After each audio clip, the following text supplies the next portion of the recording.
এইরকম মেঘ চটকানো দিন এবছর আর আসেনি। যদিও শ্রাবণের মধ্যকাল, কিন্তু সূর্য তো দূরের কথা। দিন দুপুরে বুকচাপা বাতাসের মতো একটা অন্ধকার ঝুলে রয়েছে। অথচ আজ একটা জরুরি সভা ছিল, গুরুত্বপূর্ণ সিদ্ধান্ত নিতে হবে এমন ভেবেছিল লোকাল কমিটির সদস্যরা। কিন্তু ঠিক বিকেলের পর গাঢ় জল ঝরা শুরু হলো। সন্ধে নাগাদ তো চারধার থই থই। নবেন্দু ছাতা মাথায় পার্টির অফিসে গিয়ে যখন পৌঁছালো তখন তার প্যান্ট ভিজেছে, পিঠেও জলের ছোঁয়া। যাওয়া মাত্রই কিশোর বলল, আসুন নবেন্দুদা, আজ মিটিং হবে না। ঘরে তখন জনা পাঁচেক বসে, তাদের মধ্যে ললিতা নেই।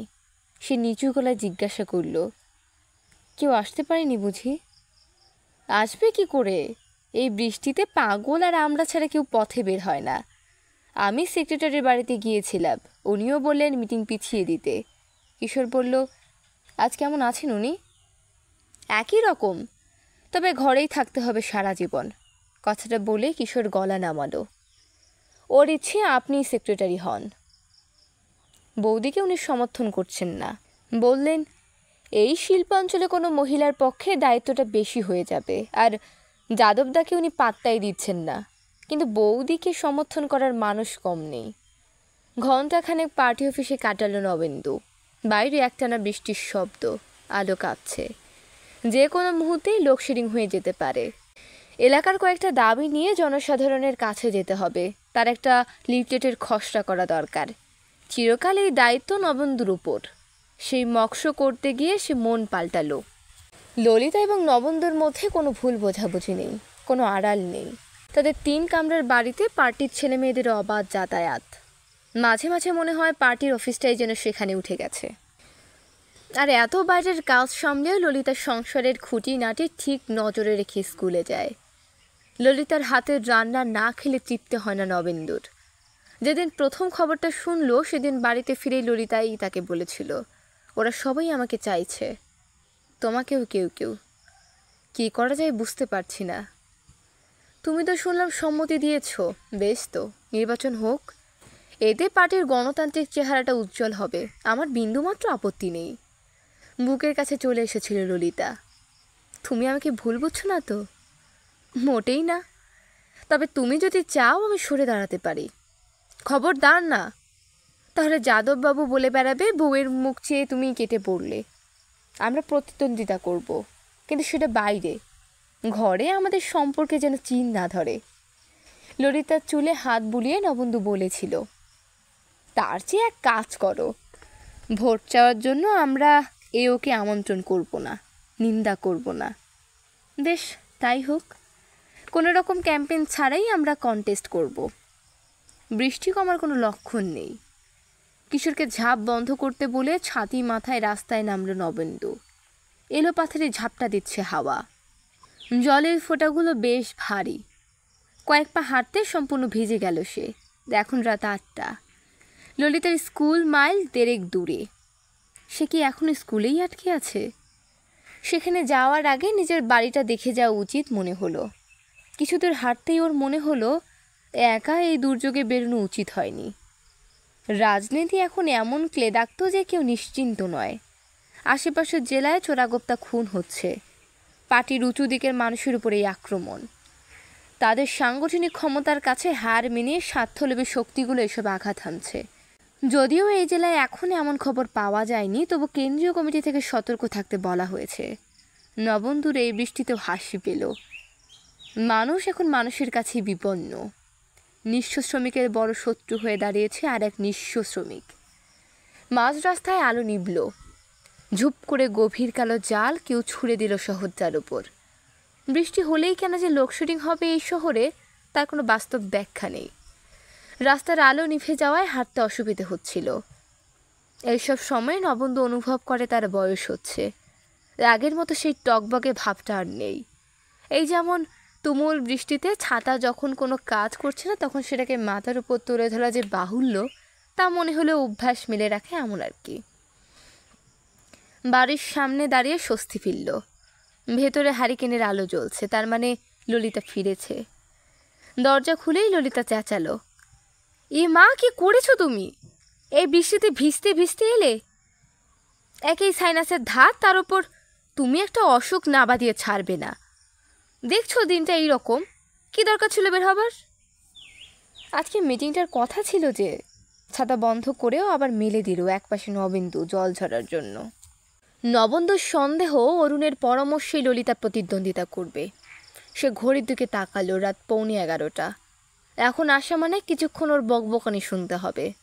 ও ঘরে মোমবাতি জ্বালিয়ে দরজা খুলল, শব্দ হলো। কাকে চাই? ললিতার গলায় প্রশ্ন বাজল। নবেন্দু আছে? আপনার নাম? নাম বললে কি চিনতে পারবেন? আমি ওর বন্ধুর আত্মীয়, একটু ডেকে দিন। সংলাপগুলো কানে এসেছিল। গলার স্বরের মালিককে চিনতে পারল না নবেন্দু। এই সময় ললিতা একটু বিরক্ত মুখে ঘরে ঢুকে বলল, একটা বুড়ো তোমায় খুঁজছে, নাম বলল না। উটকো জানাতো না তো রাত্রে, বিদায় করে দিতে পারলে না? বুড়ো মানুষ, মনে হলো সুস্থ নন, তারপর তোমার বন্ধুর আত্মীয়। ললিতা আবার ছাত্রীদের খাতা নিয়ে বসল। বাইরের ঘরের দরজা আধা ভেজানো, বৃষ্টির শব্দ আসছে, ঘুটঘুটে অন্ধকার। ও ঘরে দুটো আলোর সামনে বসে দুজন কাজ করছিল। এই ঘরে মোমবাতি জ্বলছে। তার কাপা আলোয় কুচকে দাঁড়িয়ে থাকা বৃদ্ধকে দেখতে পেল সে। সম্পূর্ণ ভিজে ঠকঠক করে কাঁপছেন। কাঁধে একটা ব্যাগ রয়েছে পলিথিনের, হাতে একটা ছেঁড়া ছাতা। বুক অবধি সাদা দাড়ি আর মাথায় চুল উঠে গেছে অর্ধেকটা, দুই চোখে অদ্ভুত দৃষ্টি। কি চাই? নবেন্দু, গলার স্বর কাঁপল। আমি আমি আপনাকে ঠিক চিনতে পারছি না। কার আত্মীয় আপনি? নবেন্দু, আমাকে তুমি চিনতে পারছো না ভাই?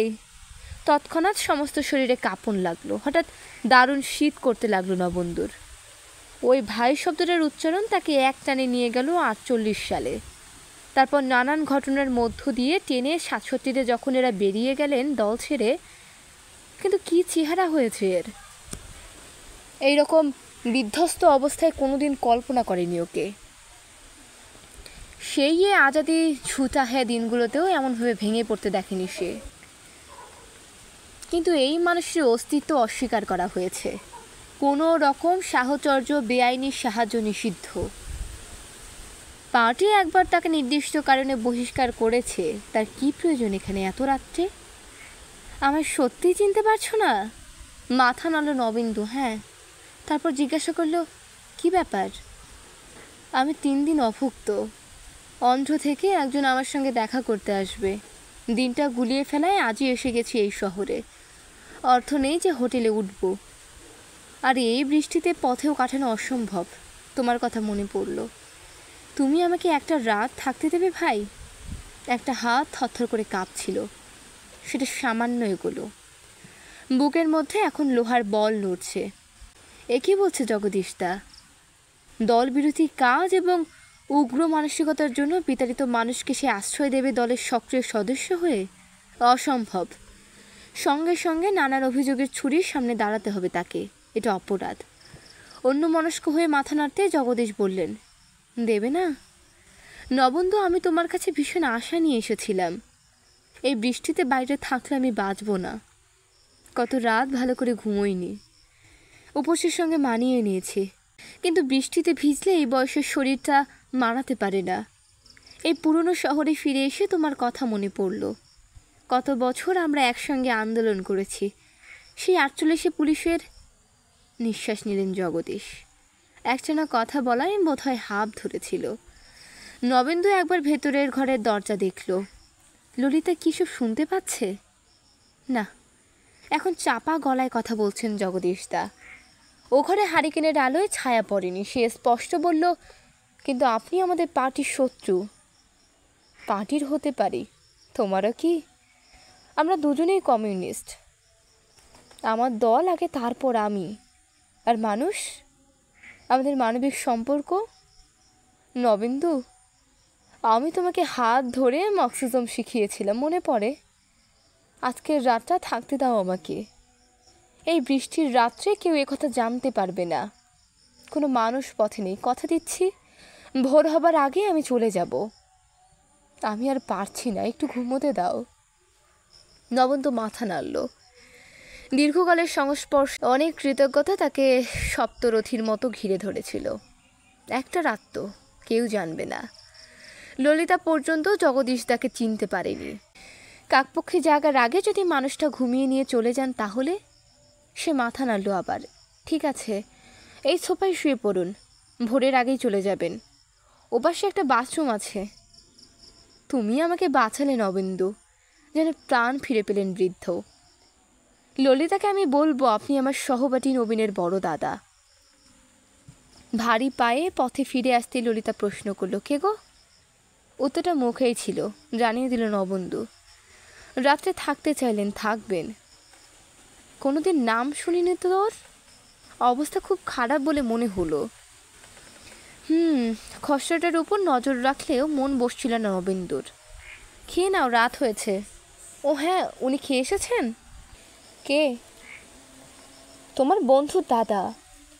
কি জানি, তুমি আমারটা দাও। সে কি, বাড়িতে থাকবেন যখন জিজ্ঞাসা করো খাবেন কি না? থাকতে দিয়েছি তাই যথেষ্ট, আবার খাবার কি? তাই কি হয়? ওর জামা কাপড় তো সব ভেজা, তোমার একটা লুঙ্গি দাও ওকে। অতিথি বাড়িতে থাকলে তাকে যত্ন করা উচিত। ললিতা উঠে একটা পরিষ্কার লুঙ্গি আর তোয়ালে এনে দিল নবেন্দুকে। নবেন্দু তবু বলল, খামোখা নিজেদের খাবারের ভাগ।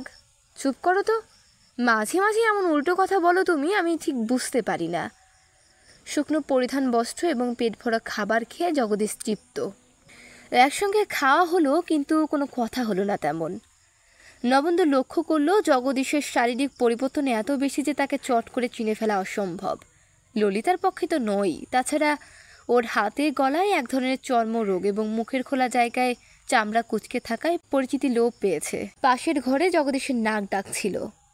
সোফায় পড়া মাত্র ঘুমে কাদা হয়ে গিয়েছেন মানুষটা। বোঝাই যায় দীর্ঘকাল উদ্বেগ এবং অনিদ্রার পর আজ এই মুহূর্তে শান্তি পেয়েছেন। নিজের বিছানায় শুয়ে নবেন্দু ওর কথা ভাবছিল। ৪৮ থেকে ৬২ একসঙ্গে কাজ করে যাওয়া, ৬২-র পর দল বিভক্ত হলেও একই সঙ্গে থাকা এবং তারপর ৬৭-তে হঠাৎ দল থেকে বেরিয়ে গিয়ে বিপ্লবের আগুনে ঝাঁপিয়ে পড়া মানুষটির আজ আশ্রয় নেই, খাবার নেই, সামান্য স্বস্তির জায়গা নেই। কি লাভ হলো ওর দল ছেড়ে? অথচ কর্মী এবং সংগঠক হিসেবে জগদীশ তার তুলনা ছিল না। নবেন্দু সারা রাত ঘুমোতে পারল না। তার ভয় হচ্ছিল, যদি সে ঘুমিয়ে পড়ে, যদি রোদ ঢোকার পরও জগদীশ তা ঘুমিয়ে থাকেন এবং ভোরবেলায় অরুণ এসে পড়ে, তাহলে বিপদ তারই হবে। বিছানার একপাশে ললিতা ঘুমিয়ে আছে, অদ্ভুত স্নেহশীলা মহিলা। নইলে অপরিচিত মানুষকে যেচে খাবার দেয়। নবেন্দুর মনে হলো ললিতাদের মতো মেয়েদেরই পার্টির প্রথম সারিতে এগিয়ে যাওয়া উচিত, তাহলেই দেশের সাধারণ মানুষ ওদের ভালোবাসা পাবে। কিন্তু এই নির্বাচন না লড়ে যে উপায় নেই, এটা এখন আত্মসম্মানের পর্যায়ে চলে গেছে। তখন 4টে বাজে কি না বাজে, নবেন্দু বিছানা থেকে নামলো। আর একটু বাদেই ভোর হয়ে যাবে। জগদীশদার এখনই চলে যাওয়া উচিত। বৃষ্টির শব্দ শোনা যাচ্ছে না আর। সে ললিতার দিকে তাকালো, ঘুমিয়ে অচেতন হয়ে আছে মেয়েটা। নিঃশব্দে বাইরের ঘরে চলে এলো নবেন্দু। জগদীশের মুখ হা, চোখ বন্ধ, শরীর এলানো। হারিকেনটার আলো সামান্য বাড়িয়ে সে ওকে ডাকতেই তরবর করে উঠে বসলেন তিনি। খুব ভীত এবং সন্ত্রস্ত দেখাচ্ছিল ওকে। তারপর নিঃশ্বাস ফেলে বললেন, ও তুমি? ভোর হয়ে আসছে তাই বুঝি? এখনও শরীরে ঘুম এবং ক্লান্তি। কিন্তু জগদীশ উঠে দাঁড়ালো। বড় জোর ঘুম এসেছিল গো। বৃষ্টি থেমেছে? হ্যাঁ। নবেন্দু একটু ইতস্তত করে শেষ পর্যন্ত জিজ্ঞাসা করলো, আচ্ছা জগদীশদা, এইসব করে আপনারা কি পেলেন? কী লাভ হলো? কী সব? জগদীশ তৈরি হচ্ছিলেন। এই হঠকারিতা, উগ্রপন্থীদের সঙ্গে হাত মিলিয়ে নিজের শান্তি নষ্ট করা। হাসলেন জগদীশ, তারপর বললেন, এবার চলি ভাই, তোমার স্ত্রীকে ধন্যবাদ দিও। জানি না আবার দেখা হবে কি না, কিন্তু তুমি আমার আশীর্বাদ নিও। দরজাটা নিঃশব্দে খুলে বাইরে তাকালেন জগদীশ। তখনও অন্ধকার পথ জুড়ে। সকালে দেরি করিয়ে দিচ্ছে মেঘলা আকাশ, ঠান্ডা বাতাস দিচ্ছে জোরে। হঠাৎ মুখ ফিরিয়ে জগদীশ বললেন, কি লাভ হলো জিজ্ঞাসা করছিলে তুমি? লাভ নিশ্চয়ই হয়েছে। ৭৫ কোটি মানুষের বুকে একটা খোঁচা লাগলো তো। ৬৭ থেকে ৭১ আমরা যা করেছিলাম তার বাস্তব কোনো মূল্য নেই। কিন্তু তোমরা যারা মার্ক্সবাদে বিশ্বাস করো তাদের বিবেকে যদি সামান্য আঁচড় লাগে তাহলেই তো বড় লাভ, বড় পাওয়া, তাই না? আবছা অন্ধকারে বেরিয়ে গেল জগদীশ। শরীরটা মিলিয়ে গেল অন্ধকারে। দরজা বন্ধ করে সোফায় এসে বসল নবেন্দু চুপচাপ। একটু অস্বস্তি এলো। আশঙ্কার বোঝা মাথার ওপর থেকে নেমে গিয়ে হঠাৎ আর একটা কিছু জন্ম নিল। জন্মস্থান হৃদয়। রোদ উঠল ঝলসিয়ে, কিন্তু তার রঙে হলদের ঝোঁকটা বেশি, কেমন ফ্যাকাশে নিরক্ত। কিছুটা কৈফিয়ত দিতে হয়েছিল নবেন্দুকে। কেন মানুষটা কাক ভরে বেরিয়ে গেল এক কাপ চা না খেয়ে? নবেন্দুর ভদ্রতায় আটকানো উচিত ছিল। ললিতার মুখের দিকে না তাকিয়ে নবেন্দু বলেছিল নিজেকে, ছিল, সবই ছিল, কিন্তু রাখতে পারিনি। সেই সঙ্গে সে ভীষণ হালকা হয়েছিল। এক রাত্রের যাতায়াতে কোনো কথা উঠবে না কোথাও, কিন্তু সারা দিন একটু একা হলেই জগদীশের শেষ কথাটা বুকে ঝাপটা মারছে। কি বলতে চেয়েছেন জগদীশদা? দীর্ঘকাল একসঙ্গে পুলিশের কাছে মার খেয়ে খেয়ে যখন পুলিশের ওপর হুকুম করার সুযোগ এলো, তখন জগদীশদারা আবার ছন্নছাড়া হয়ে পড়েছে। এখন তারা যা করছে সেটাই তো কাম্য ছিল, নাকি ছিল না? রাষ্ট্রযন্ত্র হাতের মুঠোয় আসার পরও কেন এত অতৃপ্তি থেকে যায়? এইসব চিন্তা মাথা থেকে উধাও হতে দেরি হলো না নবেন্দুর। দুদিন বাদে হঠাৎ একটা জরুরি মিটিংয়ের সময় পেয়ে চমক লাগলো তার। কেন্দ্রীয় নেতা আসছেন আগামী নির্বাচন এবং দলীয় পরিস্থিতি পর্যালোচনা করতে। প্রত্যেক দায়িত্বশীল সদস্যকে সেদিন অবশ্যই উপস্থিত থাকতে হবে। মিটিং শুরু হলো। অন্য কয়েকটা এজেন্ডার পর লোকাল কমিটির সম্পাদক নির্বাচন প্রসঙ্গ। হঠাৎ কেন্দ্রীয় নেতা বললেন, এবং আগে একটি নির্দিষ্ট অভিযোগ নিয়ে আলোচনা করা দরকার। আমাদের একজন কমরেড যার উপর পার্টি আস্থা রেখেছিল তিনি দলবিরোধী কাজ করেছেন। আমরা তার কাছে জানতে চাইব তিনি কি করে পার্টি থেকে বিতাড়িত জগদীশবাবুকে রাত্রে নিজের বাড়িতে আশ্রয় এবং খাবার দেন। তিনি নিশ্চয়ই জানেন পুলিশ যাকে খুঁজছে, পার্টির প্রতি যে বিশ্বাসঘাতকতা করেছে, তাকে আশ্রয় দেওয়া জঘন্য অপরাধ। এই ঘরে একটা আলপিনের শব্দও বুঝি শোনা যেত। বিশ্বের প্রতিটি মানুষ অন্যকে লক্ষ্য করছে। নবেন্দু চোখ তুলল। ললিতা কাঠের পুতুলের মতো বসে আছে, মুখে কোনো অভিব্যক্তি নেই। সে পকেট থেকে রুমাল বের করে মুখ মুছল। কেন্দ্রীয় নেতা এবার সরাসরি প্রশ্ন করলেন, কমরেড নবেন্দু, এ ব্যাপারে আপনার বক্তব্য জানতে চাই। নবেন্দু অনেক কষ্টে শীত ভাবটাকে প্রতিকূল করল। আমি কিছুই বুঝতে পারছি না। বুঝতে চেষ্টা করুন। আপনি এক বৃষ্টির রাত্রে জগদীশবাবুকে আশ্রয় দিয়েছিলেন। না, মাথা নাড়ল নবেন্দু। আপনি তথ্য গোপন করতে চাইছেন। এতে আপনার দায়িত্ব আরও বেড়ে যাচ্ছে। আমি দায়িত্ব নিয়েই বলছি। সেই রাত্রে আমি দরজা খুলিনি। আমার স্ত্রীকে জিজ্ঞাসা করলে সঠিক উত্তর পাওয়া যাবে। ললিতা মাথা নাড়ল। আমি দরজা খুলেছিলাম। সেদিন লোডশেডিং ছিল। জগদীশকে আমি চিনতে পারিনি। উনি আমার স্বামীর খোঁজ করছিলেন, তাই ওকে ডেকে দিয়েছিলাম। কেন্দ্রীয় নেতা এবার জিজ্ঞাসা করলেন, আপনি এর পরে তাকে রাত্রে থাকতে দিয়েছিলেন, খাবার দিয়েছিলেন, নিশ্চিন্তে ঘুমোতে দিয়েছিলেন স্ত্রীর কাছে মিথ্যে কথা বলে? নবেন্দু মাথা নাড়ল। মোটেই নয়। আমি ওকে খাবার দিতে চাইনি। আমার স্ত্রী জোর করে ওকে খেতে দেন, পরিষ্কার লুঙ্গি দিতে বলেন।